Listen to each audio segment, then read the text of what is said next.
Hello friends, welcome to my channel study for you. So guys, आज के इस video में हम लोग देखने वाले हैं जो आपका बिहार एसएससी सीजीएल की जो न्यू वैकेंसी आई है उसके टॉप मोस्ट इम्पॉर्टेंट क्वेश्चंस को जो है इस वीडियो में डिस्कस करने वाले हैं। और मैं आपको 100% ये गारंटी देता हूँ कि आपके बिहार एसएससी सीजीएल के एग्ज़ाम में इसी प्रकार से प्रश्न पूछे जाएंगे। तो वीडियो को जो है लास्ट तक जरूर देखिएगा। और आपसे रिक्वेस्ट करता हूं, अभी तक आपने मेरे चैनल को अगर सब्सक्राइब नहीं किया है तो बिहार एसएससी सीजीएल का डेली प्रैक्टिस सेट पाने के लिए जो है चैनल को सब्सक्राइब ज़रूर कर दीजिएगा।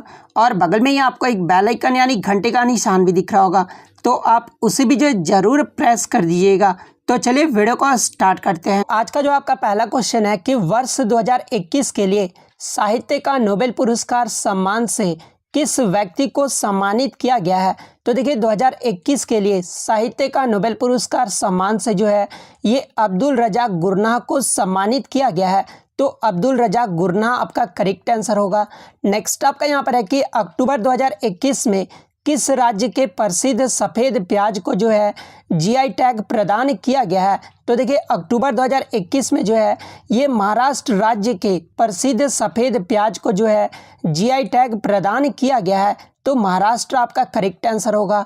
नेक्स्ट आपका यहाँ पर है कि 66वें फिल्म फेयर पुरस्कार 2021 में जो है सर्वश्रेष्ठ अभिनेत्री का पुरस्कार ये जो है किसे मिला है। तो देखिए 2021 का जो सर्वश्रेष्ठ अभिनेत्री का अवार्ड है ये तापसी पन्नू को दिया गया है। तो तापसी पन्नू आपका करेक्ट आंसर होगा। बात कर ले सर्वश्रेष्ठ अभिनेता का अवार्ड ये जो है किसे मिला है, तो ये आपके इरफान खान को दिया गया है। सर्वश्रेष्ठ मूवी का अवार्ड अगर बात कर ले तो ये थप्पड़ मूवी को दिया गया है। तो ये फैक्ट भी आपको ध्यान में रखना है। नेक्स्ट आपका यहाँ पर है कि शिल्पग्राम महोत्सव 2021 का आयोजन ये जो है कहाँ किया गया है। तो देखिए 2021 का जो शिल्पग्राम महोत्सव का आयोजन है ये आपका असम राज्य में किया गया है। तो असम आपका यहाँ पे करेक्ट आंसर होगा। नेक्स्ट आपका यहाँ पर है कि अमेजोनिया 01 उपग्रह को जो है ये किस प्रक्षेपण यान द्वारा जो है प्रक्षेपित किया गया है। तो देखिए ये जो अमेजोनिया है ये आपका ब्राज़ील का एक उपग्रह है और इसे जो है PSLV C51 के द्वारा जो है प्रक्षेपित किया गया है। तो PSLV C51 जो है आपका यहाँ पे करेक्ट आंसर होगा। नेक्स्ट क्वेश्चन आपका यहाँ पर है कि सैटेलाइट फोन से लैस होने वाला भारत का पहला राष्ट्रीय उद्यान जो है ये कौन बना है। तो देखिए सैटेलाइट फोन से लैस होने वाला भारत का जो पहला राष्ट्रीय उद्यान है हाल ही में ये काजीरंगा राष्ट्रीय उद्यान बना है। तो काजीरंगा आपका यहाँ पे करेक्ट आंसर होगा। बात कर ले काजीरंगा राष्ट्रीय उद्यान ये जो है किस राज्य में है, तो ये आपका असम राज्य में है। और ये किसके लिए प्रसिद्ध है, तो ये एक सींग वाले गैंडे के लिए प्रसिद्ध है। तो ये फैक्ट भी आपको ध्यान में रखना है। नेक्स्ट आपका यहाँ पर है कि एससीओ की 21वीं जो बैठक 2021 में है ये कहाँ आयोजित किया गया है। तो देखिए संघाई कॉरपोरेशन 21वीं जो बैठक हुआ था 2021 में ये जो आपका तजाकिस्तान में आयोजित किया गया है।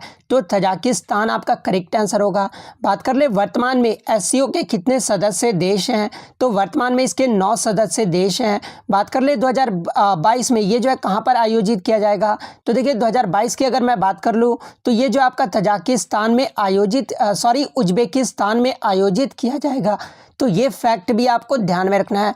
नेक्स्ट आपका यहाँ पर है कि मित्र शक्ति 2021 सैन्य अभ्यास का आयोजन ये जो है कहाँ किया गया है। तो देखिए ये जो मित्र शक्ति है ना ये किसके बीच में किया जाता है सैन्य अभ्यास, तो ये भारत और श्रीलंका के मध्य किया जाता है। और इसका जो 2021 में आयोजन है ये आपका अम्पारा में किया गया है। अम्पारा ये जो कहाँ पर है, तो ये आपका श्रीलंका देश में है। तो अम्पारा आपका करेक्ट आंसर होगा। नेक्स्ट क्वेश्चन आपका यहाँ पर है कि भारत सरकार ने किस वर्ष तक जो है भारतीय रेलवे को ग्रीन रेलवे बनाने का लक्ष्य रखा है। तो देखिए भारतीय सरकार के द्वारा 2030 तक जो है भारतीय रेलवे को ग्रीन रेलवे बनाने का लक्ष्य रखा गया है। तो 2030 आपका करेक्ट आंसर होगा। नेक्स्ट आपका यहाँ पर है कि किस राज्य ने जो है जन सुनवाई योजना की शुरुआत की है। तो देखिए हाल ही में मध्य प्रदेश राज्य के द्वारा जो है जन सुनवाई योजना की शुरुआत की गई है। तो मध्य प्रदेश आपका करेक्ट आंसर होगा। नेक्स्ट आपका यहाँ पर है कि पुस्तक human rights and terrorism in India इसके लेखक कौन है। तो देखिए हाल ही 2021 में ये पुस्तक रिलीज किया गया है और ये जो पुस्तक के लेखक है ना ये सुब्रमण्यम स्वामी है। तो सुब्रमण्यम स्वामी आपका करेक्ट आंसर होगा।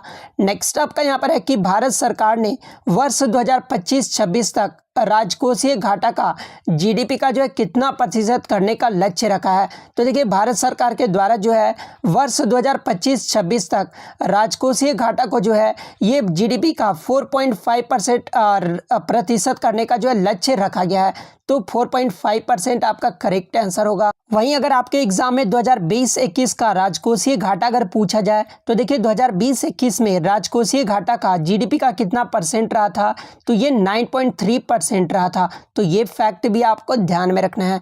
नेक्स्ट आपका यहाँ पर है कि टोक्यो पैरा ओलंपिक में जो है भारत के लिए पहला पदक ये जो है किसने जीता था।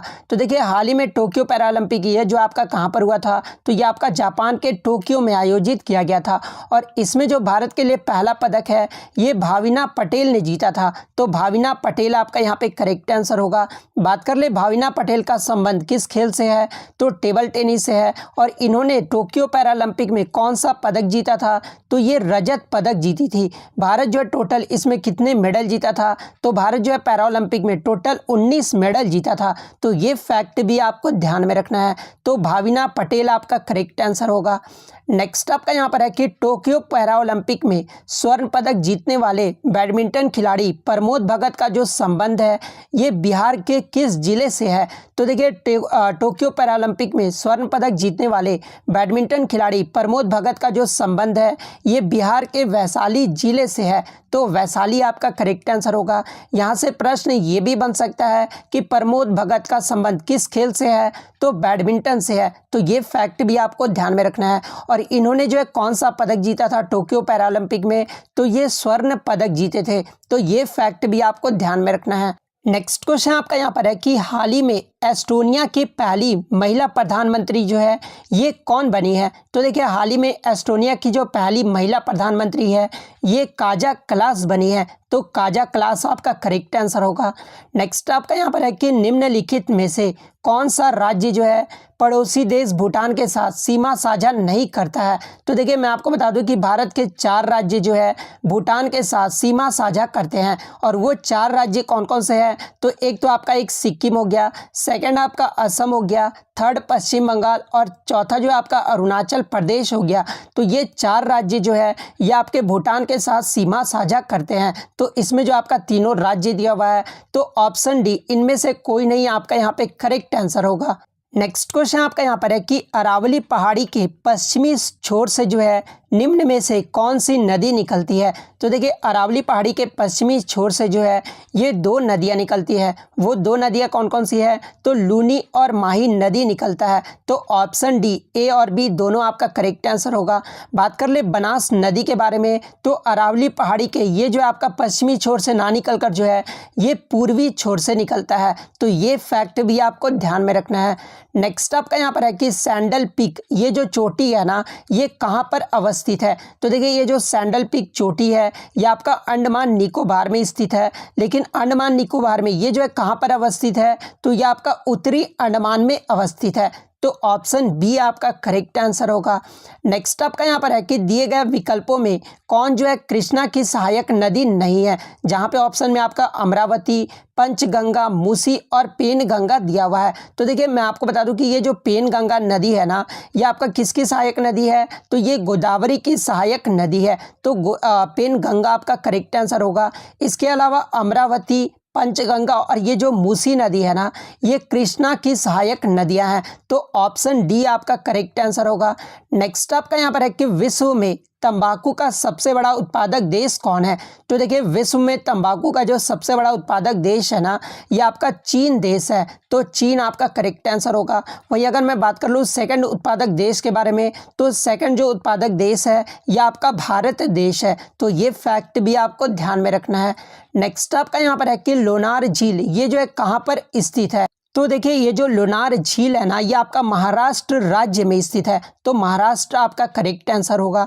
नेक्स्ट आपका यहाँ पर है कि राष्ट्रीय आय समिति का गठन ये जो है किस वर्ष किया गया था। तो देखिए राष्ट्रीय आय समिति का जो गठन है ना ये सन 1949 में किया गया था। तो 1949 आपका करेक्ट आंसर होगा।